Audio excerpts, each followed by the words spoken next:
I'll call the meeting of the Marshall City Council to order with the Pledge of Allegiance. I pledge allegiance to the flag of the United States of America and to the republic for which it stands, one nation under God, indivisible, with liberty and justice for all. I'd like to welcome everyone at this meeting and those that are viewing this meeting. The council is both in person as well as online via Zoom. So I will ask Jasmine DeSmet to take the role of the council. Mayor Burns. Here. Craig Schaefer. Here. Steve Meister. Glenn Bearcooler. Here. John DeCramer. Here. Russ Labatt. Here. Jim Lazinski. Here. There is a quorum of the council present. We have an agenda before us. Are there any changes to that agenda? If not, we'll operate under that agenda. Agenda item number 2 is to consider the approval of the minutes of the work session as well as the regular meeting. Both were held on October 13th, 2020.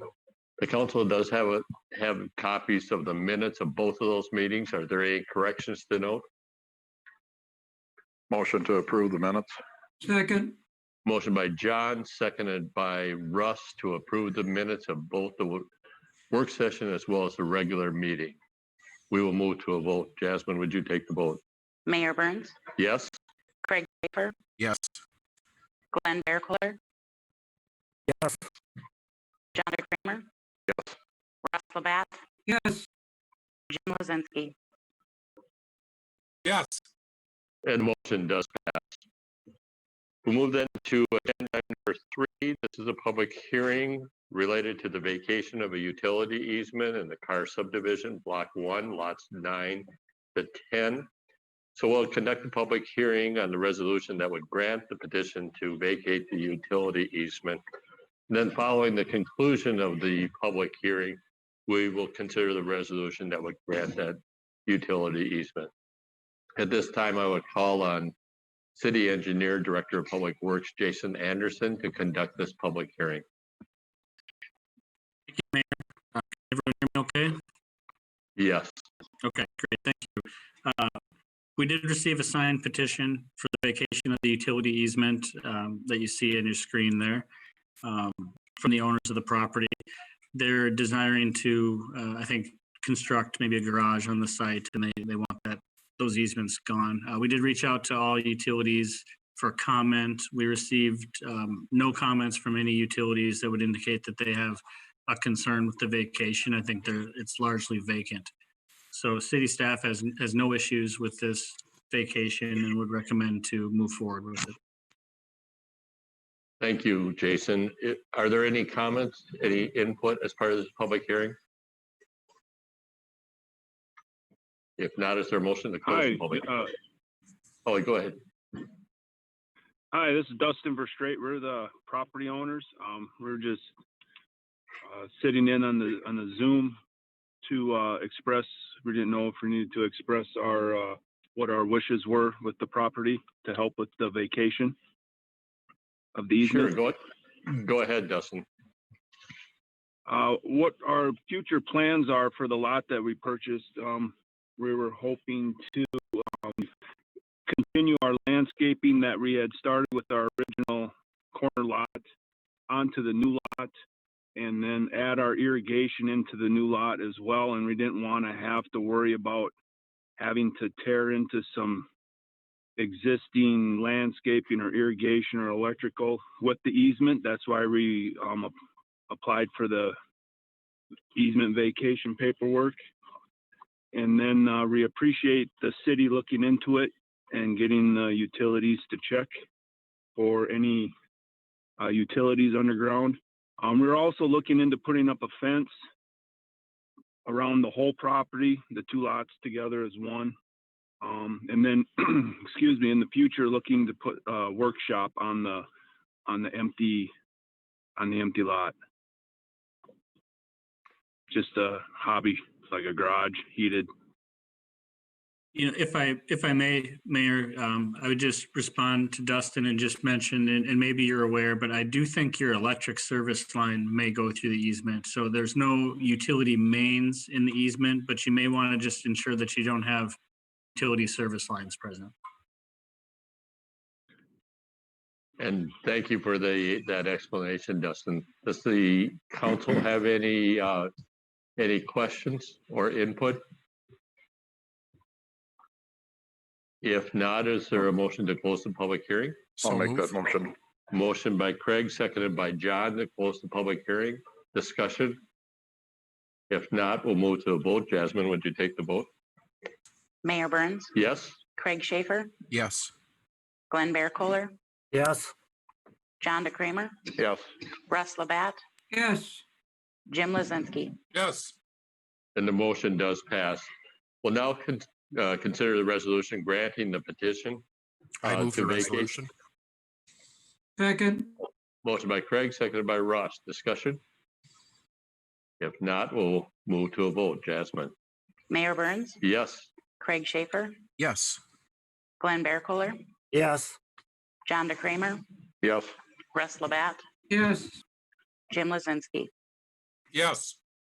The motion does pass. The resolution granting the petition to vacate the utility easement is granted. We'll move then to the consent agenda. We'll bring the items up on the screen, Jasmine, that are on the consent agenda this evening. And they include the request for a map amendment and rezoning by Vesta LLC at 512 Continental Street, the Merit Center Road Course Phase 2. Consider the change order number 9, which is the final, acknowledging the final pay request. Consider the bituminous chip sealing of various streets. Once again, a change order, the final, and the acknowledgement of the final pay request. Consider the request of Prairie Home Hospice and Community Care for the Light Up the Night parade on Friday, November 27th, 2020. Consider the approval of the farm lease between Paul Wambeck and the City of Marshall. Consider the approval of the subordination agreement regarding property at 223 North Hill Street, Lot 9, Block 2, in the Schultz Edition, City of Marshall, subordinating a small cities development program grant in favor of first mortgage to Wanda State Bank as part of the refinance. Consider the approval of the engagement letter with Van Warden Associates for the actuarial valuation for the post-employment benefits. Consider the approval of the on-sale intoxicating liquor license and a Sunday on-sale intoxicating liquor license for BDH2 Marshall LLC, Bird Dog Equity Partners LLC. And then finally, consider the approval of the bills and the project payments. So is there any item on the consent agenda any member of the council wants removed for purpose of separate discussion?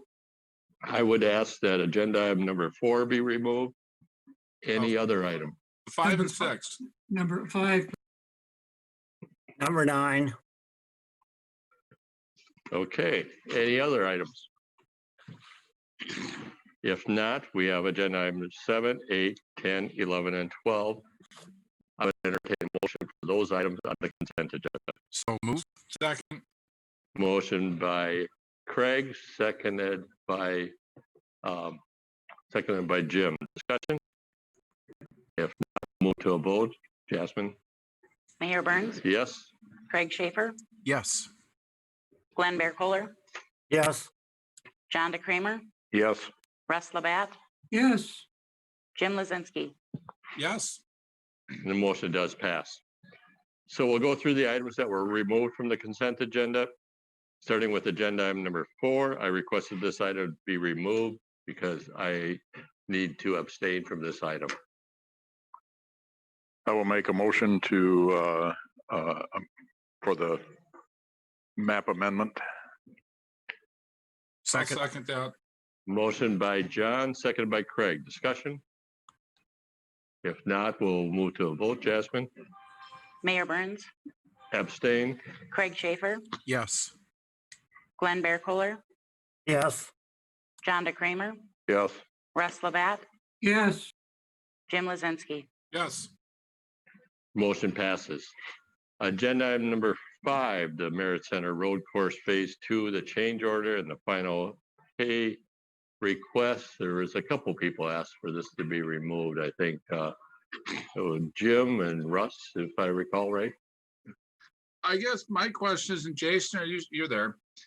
Part of the $64,345 was, this is part of that change, or is that mistake the architect made, correct? That is correct. There's a pretty significant quantity overage with the class 5 aggregate base in the amount of just shy of $45,000. And select granular went over quite a bit. And then the drain tile went over quite a bit. I have to find the exact numbers, but yeah, it's pretty substantial due to quantity errors that we've discussed that a while back. We did, and I guess I just want to know, what was the resolution with our architect when we had the discussions with him? I know Glenn touched on it briefly, but that was a while ago.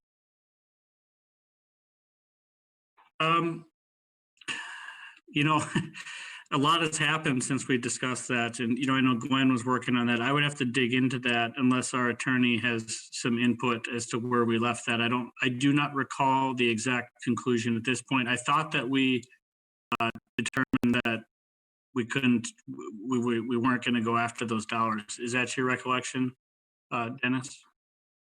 I believe so. Again, this is not fresh in my memory either, so I would agree to have to take a look at it. Well, Glenn Olson, the previous Director of Public Works, did report that back at a previous council meeting that the request had been made, but there was not didn't get anywhere with that, with the architect. So they didn't feel they had any liability that could be pursued, was what Glenn had said at that point.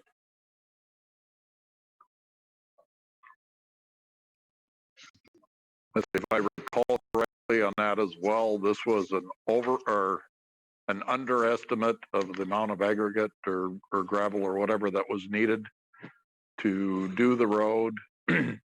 And in making that change or that addition, we did, I'm assuming we did not have to pay more for the gravel than what we had already established. It would have been in the contract. In this case, we're still, we're paying the same amount, whether it was correct or not. Is that your understanding, Jason? That is correct. That was city staff's contention, from the beginning, was that, yes, there was a quantity tabulation issue on behalf of our hired engineer where they were short quantity in the project for drain tile, class 5 aggregate base, and select granular borrow.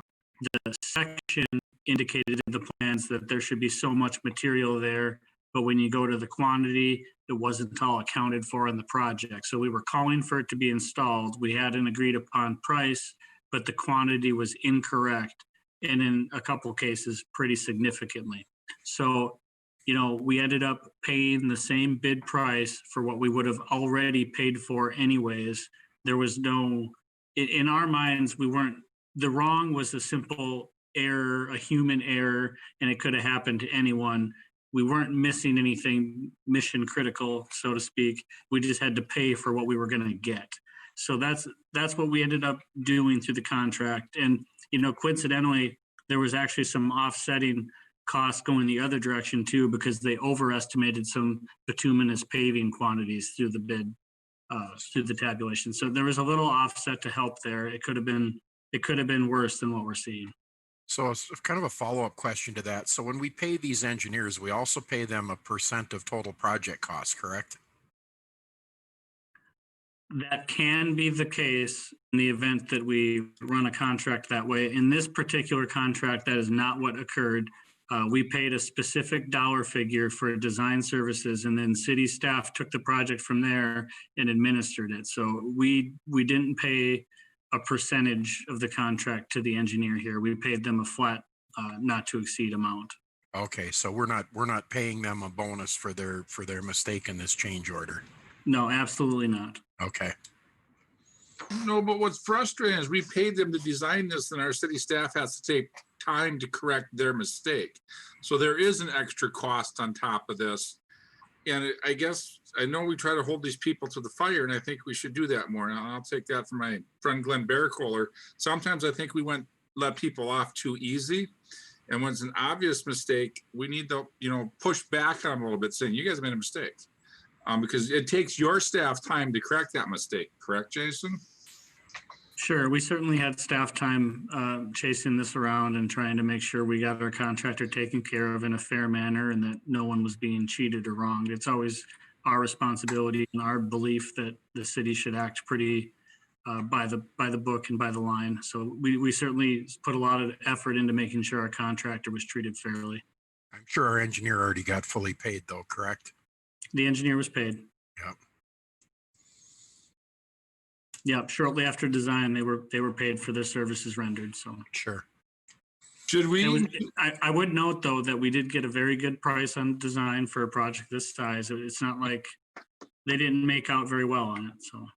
Should we in the future hold a retainage on the design project on these two?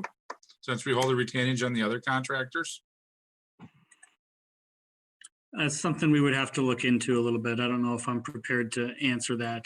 I think in this case, once you have a design and that you've accepted that design, it gets hard to do. Not that you can't write those things in. I just wonder if you pay for it in the end.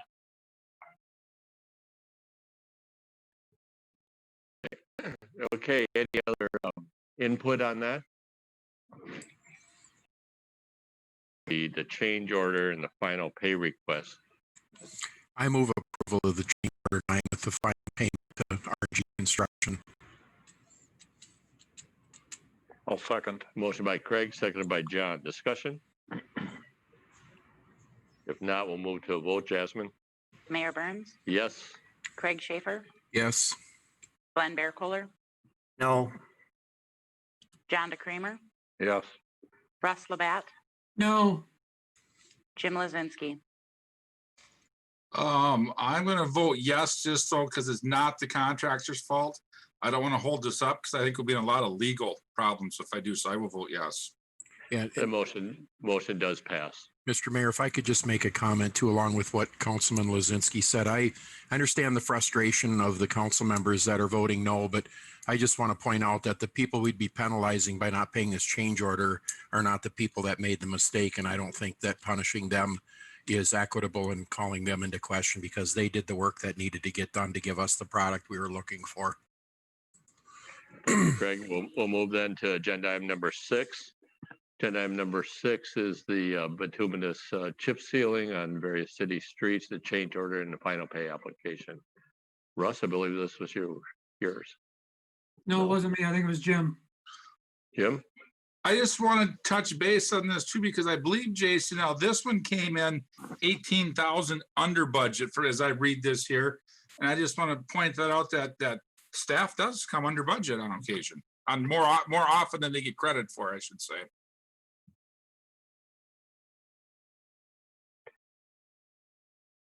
I'm correct in saying that, right, Jason, that it came in 18,000 under budget? Yes, we did not spend the full allotment as approved by council, but we did add a couple of streets that we thought were due to advantageous bid prices. We did add 2 street sections to the chip seal project to kind of continue our program and get things done that we would have to pay for the following year. So we did add a couple streets, and that's why you see a little bit of an overage over contract amount, but still under budgeted and not to exceed amount by council. And I think we need to give staff credit because a lot of times you hear out in public, their budget's 154,000, they're going to spend it all. And our staff does a good job of not doing that if it's not feasible. So I just want to give credit and I'll make a motion that we approve this. Motion by Jim, is there a second? Second. Second by Craig. Discussion? I just want to, Mr. Mayor, I'd just like to point out to Jason that I did have received a lot of comments on, is it North 10th Street that we took out that turning lane all the way out there? So the restriping was part of the chip and seal. So yeah, I've heard a lot of good comments about that. So thank you for doing that. That's North 7th, right, Russ, you're talking about? Is it 7th? Yeah. Yeah, perfect. Yep, I agree. I've heard a lot of good on that too. That's excellent. Yeah, North 7th from the bridge out to Connie Road 33 out towards ADM and the dump site. Yeah, we did that. We thought that it made a lot of sense to shorten up the 3-lane section to where it was needed by the businesses and then convert to a 2-lane, how it kind of used to be. So we were hearing that too, and we reacted. And Jason, one other question. I know we did the Red Baron Arena. Did we widen up the parking stalls out there when we restriped it? Yes, another good thing to point out, I think the Red Baron parking lot, that existing lot, there was some negativity associated with the narrow parking stalls. They were generally widened. I forget the exact width of the existing, the pre-chip seal width. I think it was just over 8 feet, but not quite 8.5 feet in width. And I think we went to 9.3 to 10 feet. It's a little bit variable, but a significant widening. Again, thank you. Any other discussion on the motion? Move. If not, Jasmine? Mayor Burns, Yes? Craig Schaefer, Yes.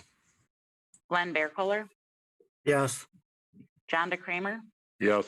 Russ Labatt, Yes, Jim Lozinski. yes, And the motion does pass. Agenda item number 9, the subordination agreement. Sean, was this yours? No. Glenn. Oh, Glenn. Yes. Okay, I have a couple of questions here. First of all, it's my understanding that the new mortgage will be $130,000. And I think we have a $24,000 lien against the property for the grant, but that 10% is forgiven per year, so it's about $21,600 left.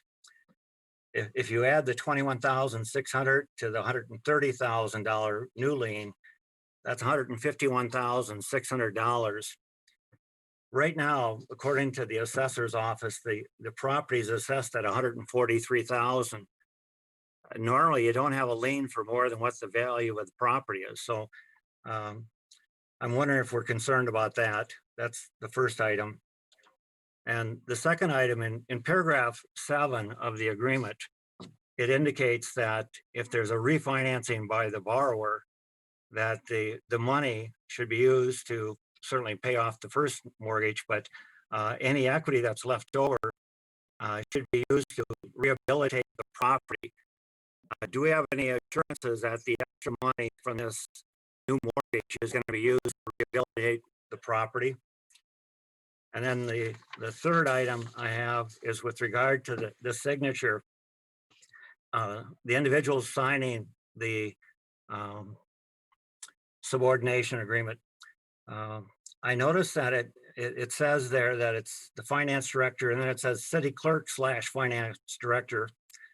And I know with some of our documents, like we have a farm lease that was agreed upon tonight, and it was signed by the mayor, the city administrator, and the city clerk. So I'm wondering, normally who would be signing these documents such as this one? Would it be the city clerk? Would it be the finance director? Would it be the mayor? Maybe Dennis could explain that one. Go ahead, Dennis. Yeah, this is a form that has been used several times in the past, and it's just been incorporated here. We have had the city administrator and the finance director in the past sign the agreement, the loan grant on the front end, and they've also, those same two individuals have signed subordination agreements. That's been accepted in the past. The documents have been recorded. Nobody has questioned the authority of the administrator and the finance director to sign. And then one of the reasons the document itself says city clerk / finance director. So I was wondering if you intended the city clerk or the finance director. No, I guess that's in the notary. That's incorrect. The term city clerk should be deleted. Up above on the signature line. It does reference finance director. And in the past, those two, the city clerk, finance director, are consolidated into one position, but they have been separated. So yes, it should just be the finance director on the notary. Okay, thank you. And then Glenn, you are right. This is technically not 100% compliant with the subordination policies. But I think this one falls more under the good neighbor policy. It is my understanding from speaking with the banker that the increased amount of the new mortgage would be put back into the property for additional rehabilitation so that the homeowner is using the grant plus some additional funds to refurbish the property. And it just seems appropriate to allow the bank to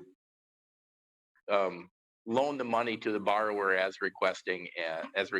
And then, you know, the loan right now becomes a grant if she continues to stay there for 10 years. And it just seemed appropriate to both myself and I believe to the EDA to recommend approval of the subordination for this particular borrower. So it is our understanding that the proceeds will be used for rehabilitation of the home then? It is my understanding, yes, that is correct. Okay, thank you. Any other questions? I If not, was is there- going Go to ahead. comment on the question about the assessed value. I'm assuming that would be the first mortgage in a residential home that Wanda State Bank has to apply with all the other Fannie and Freddie Mac laws. And that this house probably more than likely appraises out above what those are because those are pretty much set in stone by the government. So the assessed value is not how mortgages are done in homes. They're done by appraisals that are dictated by Freddie and Fannie Mae. Okay, any other input? The reason I'm not concerned about Wanda State Bank, they're the one that want the first mortgage. I'm wondering about the second mortgage and whether there's enough equity for the second mortgage. Or the second lien, I should say. It's my understanding that the funds, the additional funds would be used to put back into the property, which would increase its value. I would think city would be protected at that point. Well, and while it's not our decision on the primary lender, the lending decision on would need to be substantiated by the appraisal, which would include both the first and the second. Right. The EDA and these grants never become first mortgage, do we? No. Okay. Craig, the only way it becomes a first mortgage if there is no mortgage on a house, then they do become a first mortgage. Right. But at that point in time, they're probably not going to be applying for the grant anyway. I've seen it both ways. So Right. Some people do. So Okay. With that, I'd entertain a motion. I so move. I second. Motion by Craig, seconded by Jim. Discussion? If not, we'll move to a vote. Jasmine? Mayor Burns, Yes. Craig Schaefer, Yes. Glenn Bearcooler, Yes, John DeCramer, Yes. Russ Labatt, yes, Jim Lozinski. Yes. And the motion does pass. We'll move then to agenda item number 13. This is a request of a variance adjustment permit by Charles R. Offenty at 1000 Country Club Drive. This was considered by the Planning Commission last week also, and the council does have the minutes of that meeting that they have received. I'll call on Ilya Gutman to present this request. Ilya? Thank you, Mayor Council. So the owner wants to build a detached garage next to the house, and the garage will protrude past the front of the house. The ordinance prohibits any accessory structures to be in front of the house or closer to the street than the house, except for gazebos and the large lots. So that's why the variance is required. The ordinance and also actual statutes give specific criteria for determining when the variance can be granted. It's basically required the presence of practical difficulties, and the attached memo and finding of facts outline specific criteria that are part of that practical difficulties. The city staff looked at that and was of opinion that there are no practical difficulties here. That's why it recommended denial. However, the meeting of the Planning Commission, they voted to recommend approval of the variance. Okay. Thank you, Ilya. We'll open up for any other input from the council or Glenn Bearcooler as our liaison to the Planning Commission.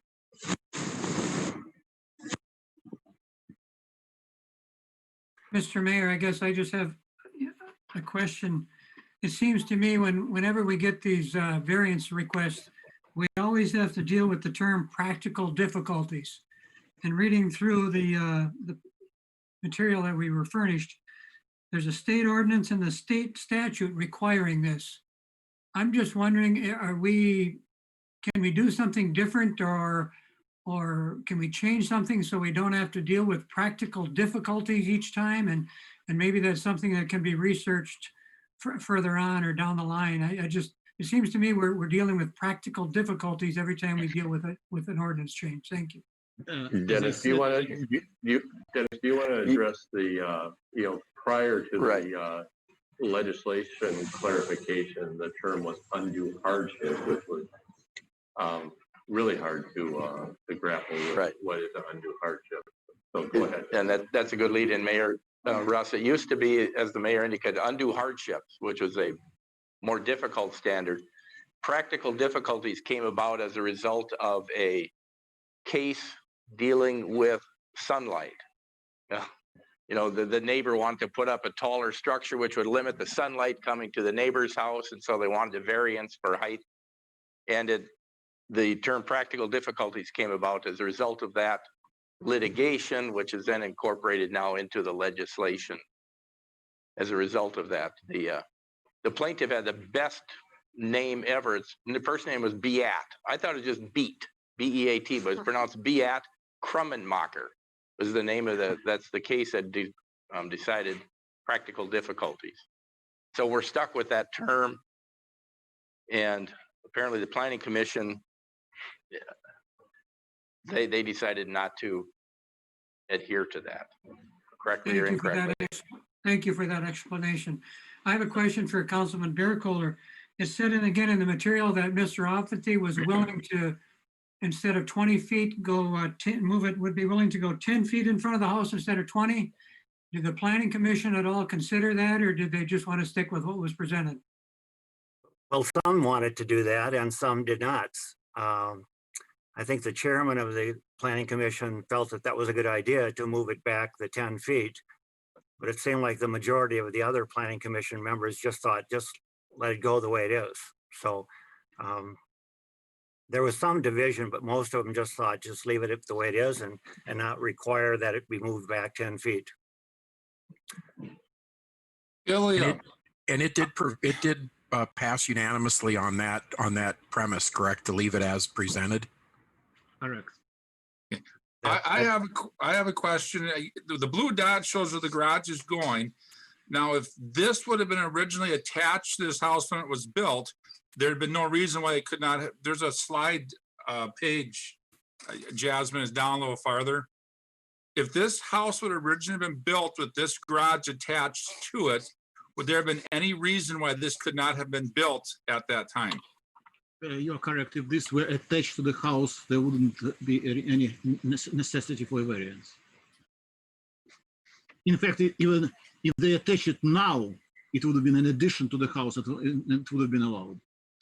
How far away is he from the house? The minimum requirement by the ordinance is 5 feet. I think that's about what it is, maybe 5-7 feet. So, and I guess my point is, I'm trying to think of all the words, is the practical difficulty would be the rules don't make any sense. It can be attached to the house and be there. He can put a breezeway over the top and call it attached to the house, and he can do it. So I think at some point we need to take a step back and say common sense says his garage already sticks out farther than the house. The garage is already the focal point coming down the driveway. That, the practical difficulty is with this property, it fits in. It just doesn't make common sense to do it the other way.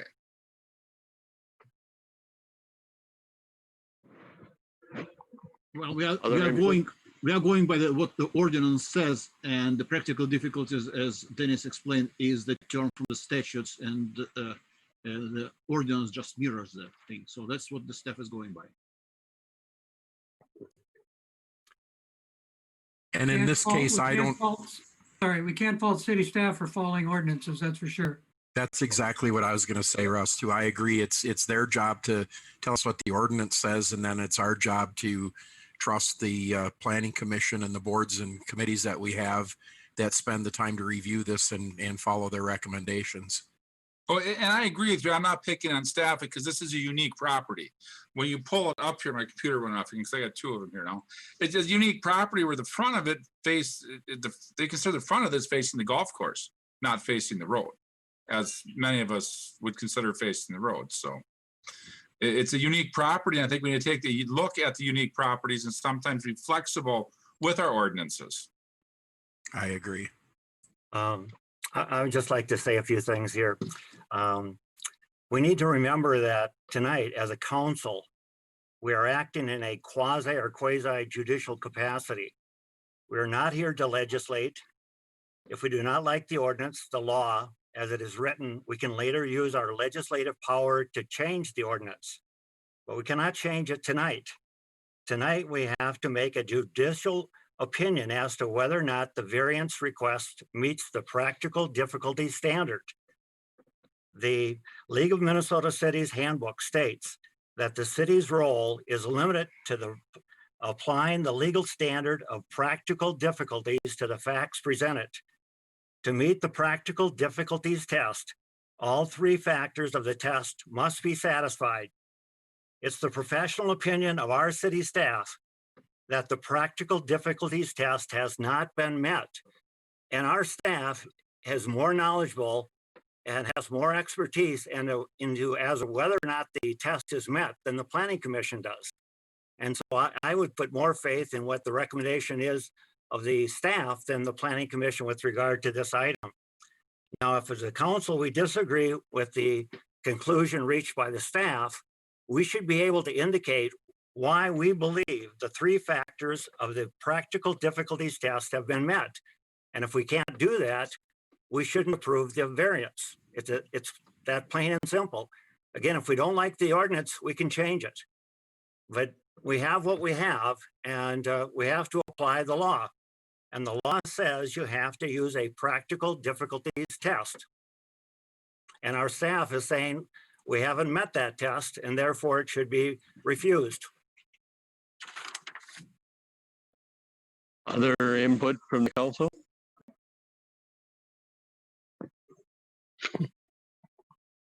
If not, you have the request, you have the recommendation also. Is there a motion? I make a motion, we approve the variance as approved of the planning commission. Motion by Jim, seconded by Craig. Discussion on that motion. And Jim, your motion included the recommendation of the planning commission, which did have their justification also. Correct. Other discussion on the motion? If not, we'll move to a vote. Jasmine, would you take the vote? Mayor Burns, Yes? Craig Schaefer, Yes. Glenn Bearcooler, No, John DeCramer, Yes. Russ Labatt, Yes. Jim Lozinski. Yes. And the motion does pass. We'll move then to agenda item number 14, the James Avenue Camden Drive Reconstruction Project. We'll consider the resolution receiving the feasibility report and calling for the hearing on the improvement. Jason? Thank you, Mayor.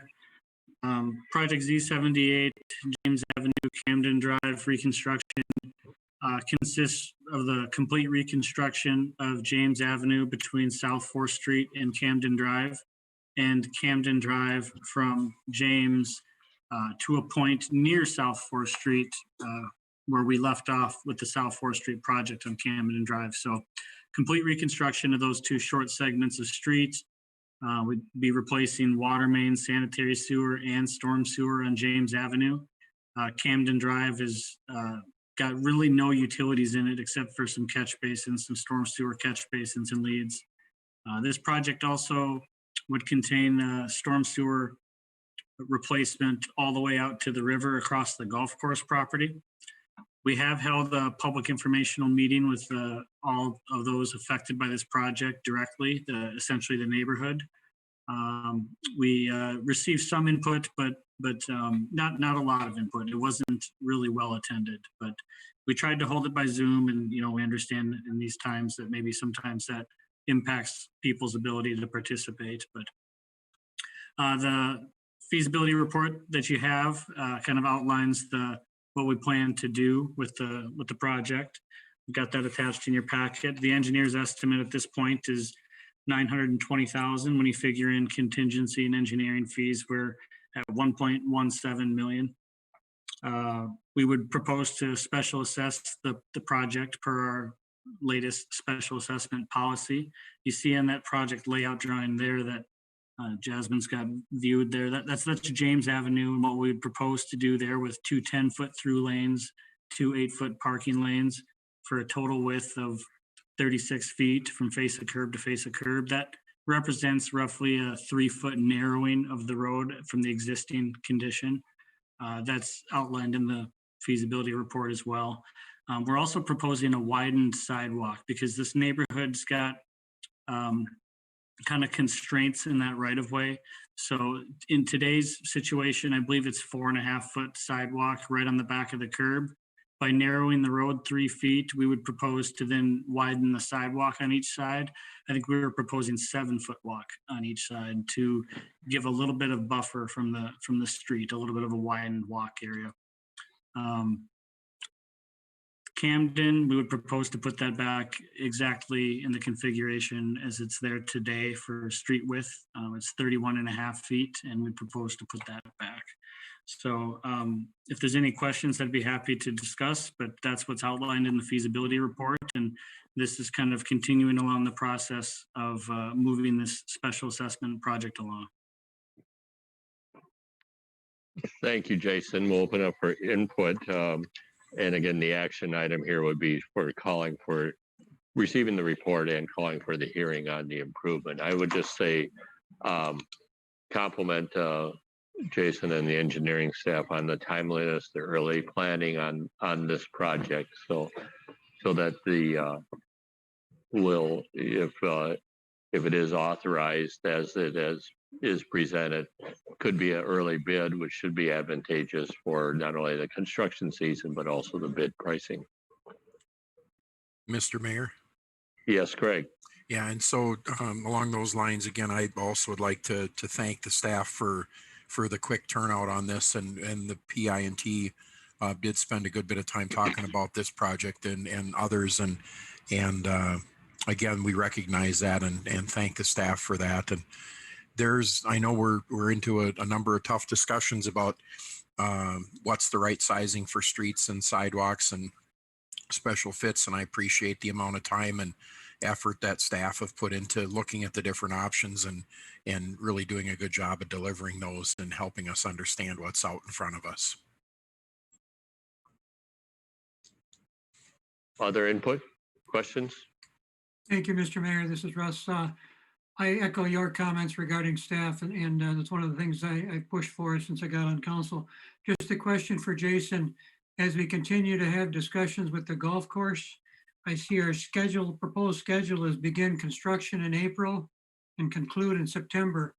That's their prime season for golfing. I'm just curious how we're going to handle going through their golf course. New Very hazard. carefully. And my second part of that, how is that assessed to go through the golf course? Yeah, those improvements through the golf course would not be assessed. That's storm sewer work. That's replacement of existing infrastructure. That'd be covered by the surface water management utility.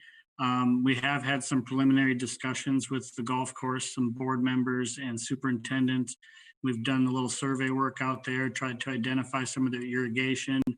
And, when it comes to doing the project, we'll have to do our best to communicate a lot and try to work fast so we don't disrupt them too much. The idea would be that maybe we take one hole out of play for a day or two, and that's the kind of impact we can work with, I think. And there's a lot of things that we have to work out with them, specifically seating and things like that, to get it back to their standard and how we're going to work that out in the contract. But we've got discussions started and we'll keep having those. We're starting the process of easement creation too, because we currently don't have an easement for a storm sewer pipe there, and we'll be getting one in place. So just kind of working through it and trying to talk early and often to make sure we can keep on track. And everybody on the engineering team that's been working on this project has been doing a really nice job, and everybody's been right up on it. So. Thank you, Jason. Maybe having those additional obstacles will help Sharon's golf game. It gives everybody an excuse. It's my favorite hole. I can't believe they're digging right through it. You're going to be liking it even more when we're done. Other input, other questions? Jason, Yes, Glenn. regarding the sidewalk, going to be 5 feet versus a 7 feet sidewalk, 7 foot wide sidewalk. If it's a 7 foot wide sidewalk, does the residents still have to clear all the snow off of the full 7 feet? So the short answer is yes. The longer answer is, as long as there's a good pedestrian access route that's cleared, a par, if you will, a good 4 foot wide walk that's cleared, I don't think we would be trying to get more than that. You know, the key for us is just to make sure that the sidewalk is usable and accessible for all. And right now that standard is a 4 foot minimum width. You like 5 if you can get it, but you know, we understand those back of curb walks are pretty difficult, and that's why we're trying to add a little more width there. And we actually have more right of way to push the sidewalk back and create a boulevard. But the downside on this project is there's so many mature trees, and you'd be just sawing them all down. And we don't think that that's a good way to make friends in the neighborhood either. So we're proposing to shrink the road a little bit to create a little bit more room for the sidewalk, and that's what we've got in the feasibility report. Jason, is that a consideration also in that part of the street? Because I believe the other side of the street just has kind of the wiggle bike path. Could we one-way plow that? So we put it all to one side and not to both sides? So one-way plow Camden? Yeah, just put I believe it's Camden is the parallel to Country Club, correct? Yeah, we would have to talk about that as a snow removal group and see what the folks think. I don't know how that plays into their routes, and we would just need to talk that out if that was an option or not. Because that's a narrower street too. So I mean, it's not like a lot of extra passes. It might be cleaner if we put parking all to the sidewalk side and push everything towards Country Club. And you know, maybe we already largely do that. I'll have to meet with them on that. Yeah, I think there is some of that. I'm trying to think. I can't remember paying real close attention to that when I come in, but that might be a good opportunity to do. The only bad news is prevailing wind will probably make it drift in that much more because we're banking snow on the upwind side. But yeah, you know, snow removal is a big item that we've got to still kind of address. I know that there's a lot of questions, concerns, and items that people want to clear up, and we're getting there. It just takes us time. We got a lot going on. I know Dean and the guys are real thoughtful about that too. There a lot of times they just take good measures and just make them happen without a discussion. So appreciate that. Any other questions? This is Glenn again. I was just wondering about the sidewalk. Do we have any indication from the homeowners whether they would prefer a 5 foot or a 7 foot sidewalk? And if it were a 5 foot, couldn't you put that next to the curb too and not have the boulevard? Sure. You know, that was one thing that I had hoped at the informational meeting, that we would have maybe a little bit more of a turnout from the neighborhood so we could see that discussion kind of evolve. And, you know, that just didn't happen, unfortunately. We could put a 5 foot walk behind the curb. Yes, we're just proposing at this point that with it being a back of curb walk, that, you know, we'd really like to see it wider there to give you some more room. That doesn't mean we have to. We could do a 5 foot walk there. Jason, if we do a 5 foot walk, won't that make our driveway approaches much steeper because you got a tabletop part of them? Yeah, you know, anytime you have sidewalk right on the back of the curb, ADA compliance gets to be an extreme challenge, because you're right, you got to tabletop the sidewalk, you got to bring it down to the street elevation so you maintain all of your ADA slopes. You know, it's going to be a really big challenge no matter how we do it, but we'll figure it out. We just usually end up flattening the driveway wings and lengthening them out, and South Second is an example of that. Any other questions? If not, is there a motion to receive the feasibility report and call for the hearing on the improvement? I So so move. moved. Motion by Craig, Second. seconded by Jim. Discussion? If not, we'll move to a vote. Jasmine, would you take the vote? Mayor Burns, Yes? Craig Schaefer, Yes. Glenn Bearcooler, Yes, John DeCramer, Yes.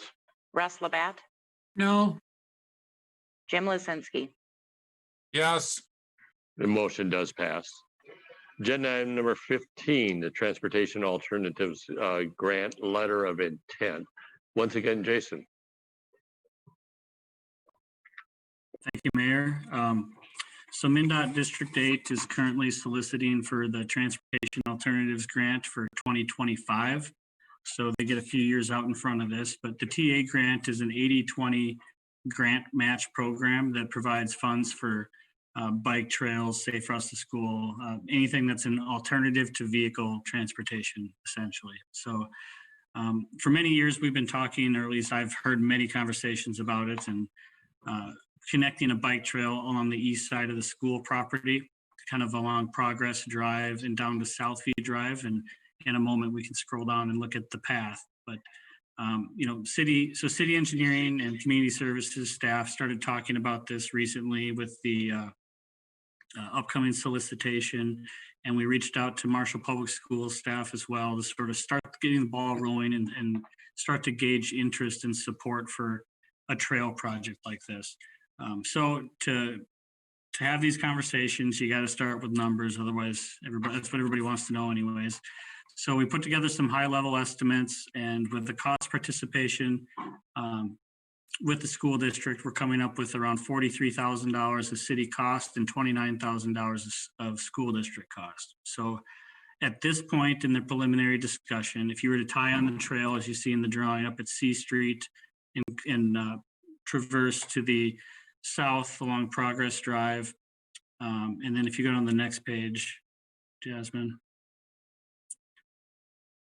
you'll see that we get all the way down to Southview Drive, kind of going around the Urban Appeal Hair Salon site. And you see a tie-in sidewalk that would tie into the new elementary school. And then you'll see in the third page, a trail from Southview on the south side of the road going over to the east to US 59. So by making this trail connection, we remove on-street trail from Southview Drive between Saratoga and 59, while also kind of connecting up open links in the bike trail network. So there is preliminary support from Marshall Public Schools, at least on a very entry-level basis for this type of project. The city would propose that we truck forward a little bit here, submit our letter of intent, which is due by the end of the month, and just kind of keep the conversation alive and see about completing an application. We don't need council support in whole today because this letter of intent doesn't commit us to anything. We would propose to come back at a later date with a full application and a full proposal for a project. And at that point, if the council wishes for us to apply for the grant, we'd be looking for a letter of support. So today, I'm just sort of opening the conversation for the council and kind of getting that initial blessing from the council to continue forward, to submit the letter of intent and move forward with the grant application. So, I think I've talked enough. I can probably open it up for questions if we have concerns or questions or comments about this type of project and what our appetite is in 2025 to do something like this. Thank you, Jason, and I thank you for your work on this and your collaboration with the school and as well as with MnDOT on this type of project. I am supportive of this concept, and I think it's to note that MnDOT does have the allocation of dollars in their budget, so it's going to be funded somewhere in the region. This type of project, probably other types of projects. So and this certainly I think is a worthwhile given the amount of pedestrian traffic that this will generate. Any other input? I agree with you, Bob. I think this would be good. I just looked, that's along the old railroad right away there, many years ago. I used to walk that route all the time, except there's train tracks there. I think this would be a much safer route to get from point A to point B than the way I did it when I was younger. So I really support this. You know, if I may jump in as well, there was another item that I kind of forgot about that I was just thinking about here as we look at the route. And I had meant to do a little more reaching out, but we will need some more participation to cite a potential trail on some property owners' property up by Progress Drive. So we'll have those conversations too. There's currently electrical transmission line easement there. I don't foresee there being a large issue in getting the trail cited there, but I just want to point out that we have more conversations to have, more buy-in to garner, but we've got time. The application's not actually due until, I think, near the end of the year. They just want letter of intents right away here. Letters of intent. I move authorizing the staff to submit the letter of intent and continue working on the full grant application. I'll second. Second, that was a motion. Motion by Craig, seconded by John. Discussion? If not, we'll move to a vote. Jasmine? Mayor Burns, Yes. Craig Schaefer, Yes. Glenn Bearcooler, Yes. John DeCramer, Yes. Russ Labatt, yes, Jim Lozinski. Yes, And we'll note Steve Meister has joined the meeting. Steve Meister, But I will abstain from this one because I just got in and did not hear the discussion. Okay, the motion passed. It could involve a bike path. We'll move then to agenda item number 16, the Minnesota Highway 68 temporary easement and land acquisition. Once again, Jason. Thank you, Mayor. I'll describe some of this again. I know we talked about it already at the HRA meeting, but since we're in council session now, we'll kind of recap. MnDOT's proposing a project in 2022 for a highway resurfacing project along Minnesota 68 between Minneota and Marshall. That project also includes a shoulder widening and ditch slope regrade. So they want to flatten the ditch slopes to make them safer and widen the shoulders, as well as surface the road. You know, they'll also be resurfacing in through Marshall up to the stoplight, and we talked about that in an earlier meeting as well. But for this portion of their project, they are acquiring temporary and permanent easements. And in this case, if we can scroll down, Jasmine, I think we've got a drawing in here. Let's go a little further. This one. So there, it's kind of hard to read, but there's a purple area and there's a kind of a yellow area, and we'll call it more of an orange area. So the yellow area is a temporary construction easement. They want to, they're offering to pay us $3,762 in damages for acquisition of that temporary easement. The purple area is a 25-foot wide or deep by 150-foot wide area that they would actually like to acquire land from the city of Marshall. And they're offering us $5,438 for that land. I've got an inquiry into MnDOT as to the exact nature of what they need that land for, but I'm quite certain, and I've kind of gotten some preliminary feedback, that it is due to the ditch sloping and then just having a hard time fitting their road and ditch section into their right of way in that particular location. So they just need a little more room to make their ditches tie out nicely. So staff reviewed this. There's the added caveat that parcel, that city Marshall parcel, was purchased and acquired for the flood control project. So we did reach out to the Corps of Engineers to kind of ensure that they didn't see any issues with the city selling off a small portion of it. They did respond and indicate that they had no concerns. City engineering staff reviewed this, as well as assessing department staff, and we see no concerns with the permanent or temporary easement here. The only item I would note is that, you know, before we actually execute the easements, I would probably want a week's time to sit down with MMU and review. I have not reviewed this with MMU, and I know they do have a switch out there nearby, and I think they've got a water line nearby too that I'd just like to confer with them. I don't see an issue, but we should probably have that discussion just in case. So, but aside from that contingency, we don't see any issues with this and would propose to have city council authorize staff to execute these documents. Okay, thank you, Jason. Questions for Jason? If not, is there a motion to approve the temporary easements and land acquisitions as proposed? So moved.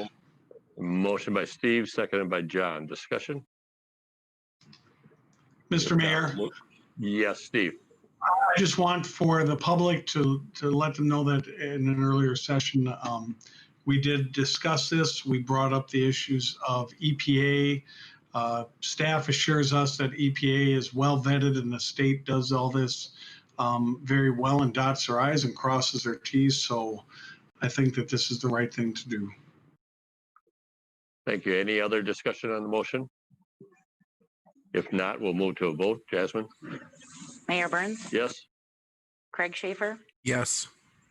Steve Meister, Yes. Glenn Bauerkohler, Yes. John DeCramer, Yes. Russ Labatt, yes, Jim Lozinski. Yes. The motion passes. Move then to agenda item number 17, consider the accepting the low quotation and authorizing James Lozinski Construction to proceed with reciting a shed and installing a door on a storage building at Liberty Park. I don't believe we have anybody from the Parks Department at this meeting. Sharon, do you want to address this? Sure. Minnesota statutes allows a elected official, here in this case, a council member, from bidding on a project or city work. The city attorney has prepared the correct documents to allow that to happen.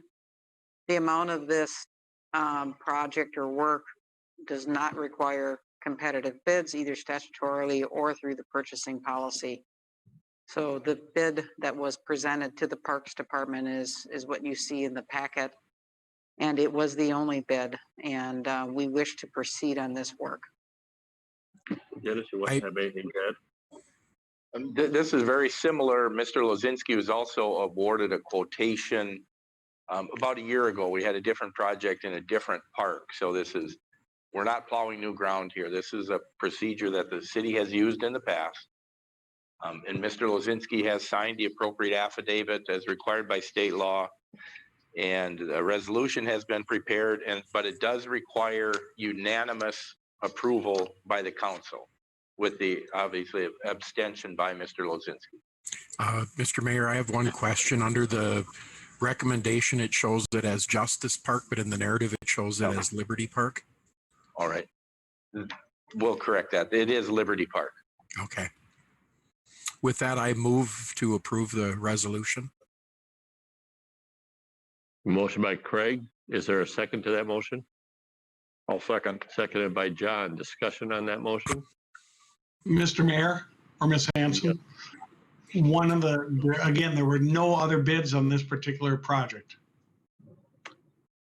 We have had difficulty getting additional contractors from bidding on projects. The type of work that's being done and the level of work, meaning that the amount,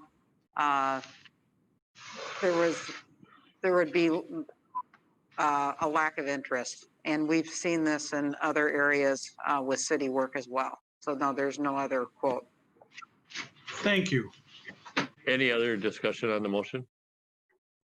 If not, we'll move to a vote. Jasmine? Mayor Burns, Yes? Craig Schaefer, Yes. Steve Meister, Yes. Glenn Bauerkohler, Yes. John DeCramer, Yes. Russ Labatt, yes, Jim Lozinski. Abstain.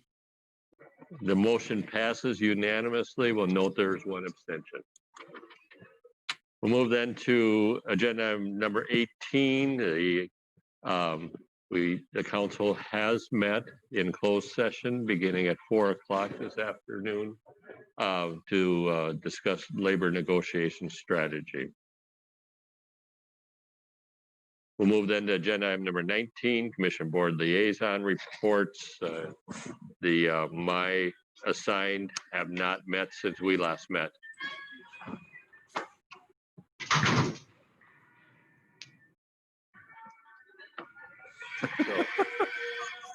Was it Get me? a game? Okay. It was fun while it lasted. Yeah. Right. So. Well, there's the excitement, Mr. Craig, did you have a chance to check the score or what there? Yeah, wasn't me. My secretary's down here holding guard. She didn't alert, so it can't be us. So with that, we'll continue on with Commission Board Liaison Reports. Craig? Mine have not met, thank you. Okay. Steve? Mine have not met. Glenn? The planning commission did meet, and agenda items number 3, vacation of utility easement, and agenda item number 13, request for a variance. Those were the items acted on by the planning commission, and we acted on those tonight. That's all of my report. Okay. John? MMU did meet, and they've completed their budget for the year. A couple of items of note. This will be the last year or the final in the phase of converting the street lights over to LEDs. So that this is the 5th and final year on that, with the exception of Main Street. They'll remain for the time being lit the way they are. And then also their plan is to start putting a proposal together to replace the load control system that MMU has now. In some cases, some of you might remember the ELF program that can turn off on and off your air conditioner and your water heater. And they'll be looking at a new system. The equipment for that has been used is well outdated and obsolete and no longer able to get parts. So they're looking at a new system on that, which incidentally, as it gets used, has the capability of paying for itself very rapidly through the cost of energy. EDA did meet as well. We took action on one of the items we had with the lien request. And second thing I note is EDA did proceed with the vote that we had last time regarding the contract with the Chamber of Commerce. So that's it for those two. Okay. Thank you, John. Russ? CVB met, and we have hired a new finance coordinator to replace Julia, who left that position. They're currently planning the Haunted Tower event out at the Merit Center. The NAHL hockey team has Ice Dogs are in town. There'll be events on Friday and Saturday, of course, limited to 250 out there. Hotels have said the business is picking up, even though it is a little bit slower than anticipated. And restaurant business is still stable, but less attendees for wedding receptions and things like that. So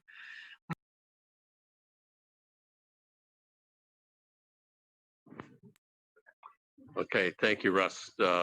Jim? My committees did not meet. Well, I shouldn't say, because City Hall Committee did meet. We met twice last week. We are still working on the mainstay wall, but I think Ray sent an email that there has been a solution to that, and we're going to start seeing progress on the mainstay wall. And then on Thursday, we met with our scheduled meeting on Tuesday, but had another one on Thursday. The contractor came up with an idea to try to save some money on heating costs, because as we've all noticed, it's a little chilly outside. And if we do EFIS on the back and the front and the brick, that we need temporary heat. So he proposed a product that's going to cost the same as doing EFIS. The cost was virtually the same, but we saved on the heating products. It was a fiber cement panel that would go on there. I'm trying to think of what Russ or John helped me out here and what building he pointed out in Marshall that has them. But it's an option that we're exploring now because heating costs could run us $10,000-$15,000 this year in a building that size. Is that the former Radio Shack building that they had that on? Yeah, I don't think so. Don't think so. I can't think, he listed one. Sharon, do you remember what building he listed? I don't recall. Sorry, I don't either. I don't either. But they are in the area. It's a good product. It look similar to, I don't want to compare it to the courthouse, but similar to the courthouse with panels like that can be replaced. So we are looking at that option to try to save some money on heating and keeping the project going forward. The wall that seems to not ever get done should be progressing forward starting this week, which would be the east wall. They have to tie some rafter joists in, and then the wall will start to get constructed. And hopefully by the end of this week, we have an east wall constructed. I mean, I believe that's their timetable. Obviously that can change with delivery of material. So City Hall will hopefully be enclosed by the end of this week, and we can start doing some of the finish work in the warm weather next week. Any questions on City Hall from council? Other than that, I have nothing. Thank you, Jim. We'll move then to council member individual items. Craig, let's start on your end. I have nothing, Mr. Mayor. Steve? I'm going to get on my public health, medical director and chief medical officer stump and bandwagon again. Avera is doing a wear your mask campaign. I got to express that I've been a little disappointed. I went out to a couple of local stores, and there is, as far as I am still under the understanding, and I think I'm pretty up on it, the governor has mandated that mask wearing should be there, and we are not doing it. And masks do shut down this disease. They help me prevent spreading it if I have it. If Councilmember Schaefer has it and he wears his mask, it does two things. It makes him look better, and it helps prevent the spread of his disease to me. So in that regard, I really, really, really want to beg you, if you're listening out in the public and as council members, let's make sure that we lead by example and wear our masks. From the hospital standpoint, we're filling up. I'm taking patients from all over. Avera McKinnon has 0 beds right now. So this is a serious, serious thing. And I know that there's some of my fellow council members who think that it's not as significant as it is, but I'm here to tell you we're having that second surge. It's happening. I would bet anybody a prime rib dinner on me. It's not going away after next Tuesday. So please, let's use our smarts and wear your mask, please. Thank you, Dr. Meister. Glenn? Doc, wash our hands too, right? That's a given. Wash your hands for 20 seconds, wear your mask. And I'm also the county coroner, so I don't want to have to sign anybody's death certificates. And I appreciate that for me, just personally. Thank you. We'll move to Glenn. I have nothing. Okay, Jim? The only thing I'd add to your speech, Doc Meister, it was a wonderful speech, but also get your flu shot. So that's all I have. Thank you for that, Councilmember Lozinski. I appreciate that as well. Russ? Councilman Meister, I respectfully disagree with you. I don't think a mask would help Councilman Schaefer. The only thing I had was North 7th Street, and I brought that up earlier. So thank you. And John? Nothing to add to this discussion. I would just have a couple of items. One is, Jason, when it comes to the staff reports, if you'd want to indicate if there's been any update from the U.S. Army Corps of Engineers about the the levee improvement and the corrections to the damage that happened in the spring of last year. And then the other thing I'd like to bring up is, the annual renewal of our liquor licenses is coming up on January 1st. We did do a reduction in the cost temporarily for the liquor license based on the state mandated shutdown. We are currently in a 50% capacity at our bars and restaurants, and recognize that while there's some businesses that have been impacted greater than others, certainly the bars and restaurants are one of those businesses that have been impacted as not only from the restrictions but also from their customer base that simply is choosing not to go out and visit those venues as much. So I would like to propose that at a future meeting that our city clerk, Kyle Box, who handles our licensing, that he comes back with the recommendation of what would the impact financially be on the city to follow the occupancy guidelines by a corresponding reduction in the license fee, and have that for as long as that reduction would be. So for example, if we are at a 50% reduction, that the license fee be reduced by 50%, and that duration would be as long as that would happen. And if it would go to 75% capacity, that it would be a 25% reduction. Not for consideration this evening, but I would ask that our city clerk perhaps do some research on what the impact would be, as well as any other examples from other communities that are considering a similar action. That's all I have this evening. I would then move to our staff reports. Sharon? Mayor and council, EJ Mulberg, the Lyon County Auditor Treasurer, has been giving us updates on ballots submitted so far. Currently for the city of Marshall registered voters, we've had 30% of the registered voters turn in their ballots.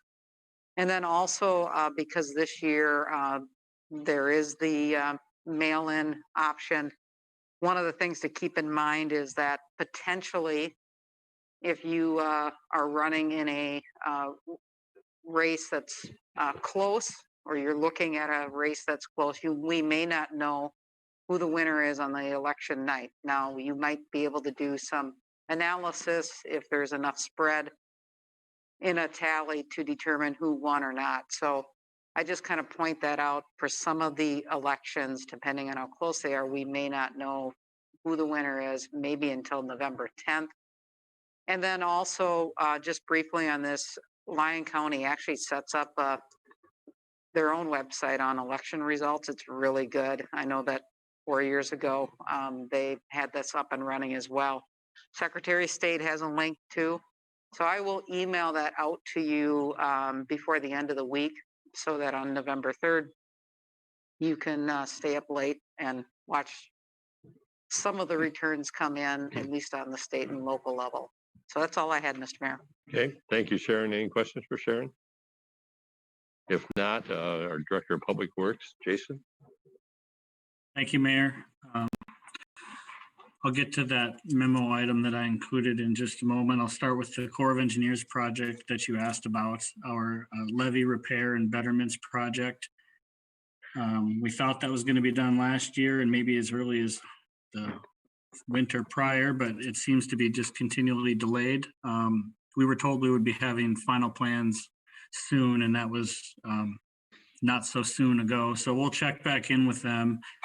It's kind of gotten to the point where we're not expecting it this fall or winter, but next spring or summer. We did get a handful of temporary easements that will now need to go back to those property owners and have them work with us and sign over new temporary easements with date extensions, because they've lapsed or they will lapse at the end of the year. So it's kind of put us into a situation of running around and doing some tidying up work, but I have not reached out recently. I know Jesse Dean, our assistant city engineer, was working with them the most recently, probably a month ago. And since I haven't heard anything, and he and I do talk on a regular basis, I don't think there's been any updates. So we will make a note to follow up with them and try to find out what's the deal and where are the plans. Because at this point, we're not going to get it probably completed this winter, but we should at least make sure that the plans are reviewed and we're ready to go. Thank you, Jason. Yeah, no problem. In addition to that, I apologize to the Ways and Means Committee. We were supposed to meet tomorrow to discuss special assessment policy, and staff got a little behind on that, and we're just not ready. I'd propose to do it soon. I'm working on some adjustments on my end. I'd like to circle it over to Attorney Dennis Simpson's office and kind of tidy it up before we come to you and make sure we're not too sloppy, I guess. So apologize for that late notice. I'm canceling that meeting. November 10th at your council meeting, MnDOT will be coming forward with the College Drive project proposal, 60% plan review, and kind of giving you a snapshot of what they think the corridor will look like, and talk about how they plan to disseminate that information to the public. The building department's still inching towards getting new software for the permit process. It's a long process of review, but we're getting there, and hopefully by the end of the year we can have that in place. We've been talking about it, and they've been working on it for the better part of 2020, but it's just a long process. And then lastly, the item in front of you is just kind of a notice for the council that Lyon County is currently doing ditch benefit redeterminations on County Ditch 9 and County Ditch 70. So in your packet, you've got a watershed map that kind of outlines the watershed drainage areas of the city of Marshall that drain to these ditches. You see CD9 in that outlined area. But the city's responsibility for ditch benefits is proposed at just over $12,000 for CD9. These aren't yearly costs. These are every so often when the county determines they need funds to replenish their ditch maintenance balances. They do these assessments, and this redetermination is just being done to make sure that the entire watershed is being reviewed and accounted for properly. So they've determined our benefit at a little over $12,000 for CD9. And on the next slide, you'll see the watershed for CD70, which is a little bit bigger, and they've determined our benefits at just over $31,000. These were estimated numbers. They held public hearings on October 13th and October 22nd. And it's my understanding that some minor adjustments will be made, but our numbers should be pretty similar to those. The city would pick up the costs of these ditch assessments with our surface water management utility, as opposed to allowing Lyon County to assess individual parcels within our city limits.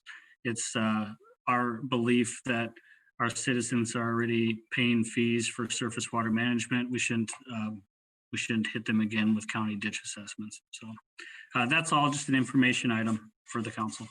And that's all I've got. Thank you, Jason. Any questions for Jason? Not a question, but a comment, Mr. Mayor. I appreciate the thoughtfulness of that and the vision of putting that into the surface water fund and not individual benefit determination charges. Thank you. There is one ditch hanging out there yet that we still need to tidy up as far as that goes. And it's ditch 62, and city staff has started that process. Sharon and myself and others have been working towards that, and will continue to do so. And that's with the goal of abandoning the portion of ditch 62 that's within the city limits. That is one part of the conversation, and the other part of the conversation is the first part of it is just making sure that the county no longer assesses ditch benefits within our city limits, that they assess the city. And then the second part of the conversation is part of that ditch should probably be turned over to the city. That's correct. Do we have a similar issue with branch 10 of 60B? Not as far as I'm aware, but we'll certainly keep reviewing all of the ditch sections that we drain to and making sure that we don't have these issues. I just want to add to that, that the county discussions, which they've been really good on all these topics, their consideration of the ditch obviously includes more property than just the city. And I would see them being reluctant on giving up the control of the ditch because they're looking at protecting the interests of landowners up or down. But we can see what happens there. So. But in the case of 62, that is controlled by the outflow, which is the control structure is a culvert underneath Highway 23 near the North Pond. So. We agree with that, Mayor, and we've had some of those discussions, and ultimately that'll come down to discussions with the county commissioners at a later date. But, first and foremost, we just want to make sure that our residents are not going to be assessed for ditch benefits in the future. And when anything beyond that would be a bonus. Just the first things first, we want to make sure we're not assessing people. One other thing I would add, Jason, is commend the department on the snow removal. Certainly they weren't, no one wants to deal with snow removal in mid-October, but they did a fine job with dealing with it, especially over the weekend. So. Anything else for Jason? If not, Dennis? I think we've acted on everything tonight, and it's hard to follow up a discussion about ditch benefits and drainage. So we'll just leave it as is. Thank you. We'll move then to the remaining items on the regular meeting agenda, which includes the information items, which included building permits, as well as a listing of upcoming meetings. Any questions about any of those items? If not, is there a motion to adjourn the regular meeting? So moved. Motion by John, seconded by Jim to adjourn discussion. If not, by voice vote, all those in favor of adjournment signify by saying aye. Aye. Hi. Opposed. Motion passes unanimously. We are adjourned.